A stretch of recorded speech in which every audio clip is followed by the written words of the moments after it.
యేసుక్రీస్తు నామమున అందరికీ శుభవందనములు. మిషనరీ సూక్తులు.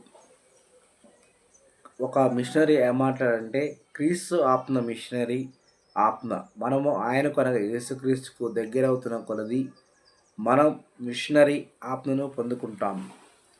ఒక మిషనరీ చరిత్ర మనం తెలుసుకుందాం. ఈయన పేరు పాంటేనస్. భారతదేశంలోకి వచ్చిన మొట్టమొదటి మిషనరీ.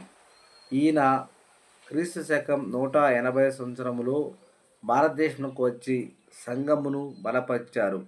తూర్పు దిక్కున ఉన్న దేశాలకు సువార్తను సాటించి హిందుస్థాన్ దేశము వరకు దూర ప్రయాణము చేశారు. ఈయన గారు విలియం బార్లకే ఒక సూక్తి ఏం చెప్తారంటే, క్రైస్తవ స్వాతంత్రం మనకు నచ్చినట్లు జీవించడం కాదు, మనం మాదిరిగా జీవించడం కొరకు.